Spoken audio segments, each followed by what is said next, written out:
മലപ്പുറം കാളികാവിലെ നരഭോജിയെ പിടികൂടുവാനുള്ള ദൗത്യം തുടരുന്നു. രാത്രി സ്ഥാപിച്ച ക്യാമറകളിൽ കടുവയുടെ സാന്നിധ്യം കണ്ടെത്താനായില്ല.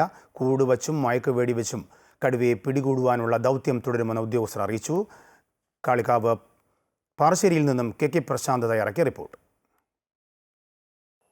മലപ്പുറം കാളികാവ് പാറശ്ശേരിയിൽ നരഭോജി കടുവയെ കണ്ടെത്താനുള്ള ദൗത്യം പുരോഗമിക്കുക തന്നെയാണ്. കൂടുകൾ സ്ഥാപിച്ചു കഴിഞ്ഞിരിക്കുന്നു. ഇനി അടുത്ത ഘട്ടത്തിലേക്കാണ് പോകാനുള്ളത്. ക്യാമറകൾ സ്ഥാപിച്ച കടുവയുടെ ദൃശ്യങ്ങൾ നിരീക്ഷിക്കുകയൊക്കെ ചെയ്തിരുന്നു. പക്ഷേ അതിൽ നിന്ന് കാര്യമായ രീതിയിൽ തന്നെ കടുവയുടെ സാന്നിധ്യം കണ്ടെത്താൻ കഴിഞ്ഞിട്ടില്ല എന്ന് തന്നെയാണ് ഉദ്യോഗസ്ഥർ വ്യക്തമാക്കിയിട്ടുള്ളത്.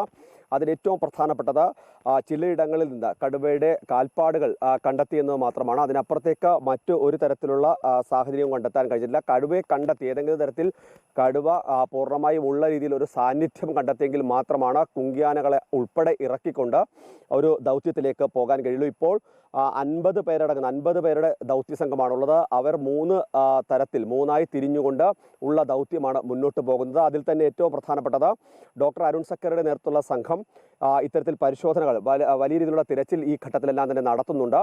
ആ തിരച്ചിലിനൊടുവിൽ തന്നെ ഇതിനെ കണ്ടെത്തുകയാണെങ്കിൽ അതിൽ ഏതൊരു സാന്നിധ്യം തിരിച്ചറിഞ്ഞാൽ അവിടേക്ക് കുങ്കിയാനകളെത്തും. ഒപ്പം തന്നെ RRTയുടെ വിദഗ്ധ സംഘം എത്തും. അവരെത്തുന്നതോടുകൂടി തന്നെയാണ് ഒന്നെങ്കിൽ മയക്കുവെടി അല്ലെങ്കിൽ കൂട്ടിൽ ഉള്ളിലാക്കുക എന്ന് തന്നെയായിരിക്കും പ്രധാനമായും ഉദ്ദേശിക്കുന്നത്.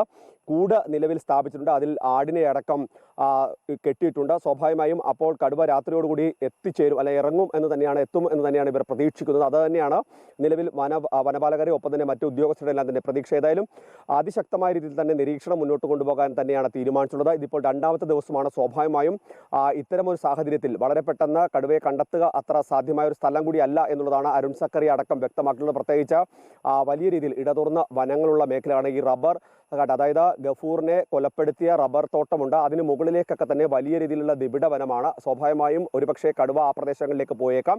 ഇപ്പോൾ ഈ ഗഫൂറിനെ കൊലപ്പെടുത്തിയ സ്ഥലവും അതുപോലെ തന്നെ കടുവ വെള്ളം കുടിക്കാൻ എത്തുന്ന സ്ഥലവും ഈ 2 സ്ഥലങ്ങളിലാണ് കൂട് സ്ഥാപിച്ചിട്ടുള്ളത്. ഒപ്പം തന്നെ നിരീക്ഷണ ക്യാമറകൾ 50ഓളം നിരീക്ഷണ ക്യാമറകളാണ്. അതോടൊപ്പം തന്നെ തെർമൽ ഡ്രോൺ ഉണ്ട്. സ്വാഭാവികമായും ഈ വന്യമൃഗങ്ങളുടെ ചൂടനുസരിച്ച് അതിൻ്റെ ഒരു സാമീപ്യം അറിയാൻ കഴിയുന്നതാണ് ഡ്രോണുകൾ. അത് രാത്രിയോടുകൂടി കൂടുതൽ വേഗത്തിൽ ദൃശ്യങ്ങളും ഒപ്പം തന്നെ സാമീപ്യം അറിയാൻ കഴിയുമെന്ന് തന്നെയാണ് വ്യക്തമാക്കുന്നത്. ഏതായാലും വളരെ കൃത്യമായ രീതിയിൽ നാളെയോടുകൂടി തന്നെ കുങ്കിയാനകളെ ഇറക്കിക്കൊണ്ടുള്ളൊരു പരിശോധനയും ഒപ്പം തന്നെ ഇതിന് വളരെ വേഗത്തിൽ പിടികൂടാനുള്ള നീക്കവും ഉണ്ടാകുമെന്ന് തന്നെയാണ് എല്ലാവരും പ്രതീക്ഷിക്കുന്നത്.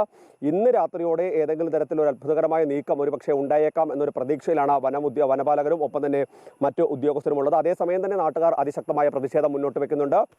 വനം വകുപ്പിന്റെ ഭാഗത്ത് നിന്ന് ഒരു തരത്തിലുള്ള ഇടപെടലും ഇത് നേരത്തെ തന്നെ ഈ സംഭവങ്ങൾ ഉണ്ടാകും എന്നുള്ളത് മുന്നറിയിപ്പ് നൽകിയതാണ്. പക്ഷേ ഒരു തരത്തിലുള്ള നടപടിയും ഉദ്യോഗസ്ഥരുടെ ഭാഗത്തുനിന്നുണ്ടായില്ല എന്നുള്ളതാണ് നാട്ടുകാരുടെ ആക്ഷേപം. അതുകൊണ്ട് ഈ നരഭോജി കടുവയെ ഇവിടെ നിന്ന് കൊണ്ടുപോയാൽ മാത്രമേ ഈ പ്രതിഷേധങ്ങൾ അവസാനിപ്പിക്കൂ എന്ന നിലയിൽ തന്നെയാണ് നാട്ടുകാരുള്ളത്. ഒപ്പം തന്നെ മറ്റ് പ്രതിപക്ഷ പാർട്ടികൾ കോൺഗ്രസ് അടക്കമുള്ള പ്രതിപക്ഷ പാർട്ടികളും ഉള്ളത്. ക്യാമറമാൻ മനോജ് പേരാമ്പ്രയ്ക്കൊപ്പം കെ പ്രശാന്ത്, അമൃത ന്യൂസ്, മലപ്പുറം.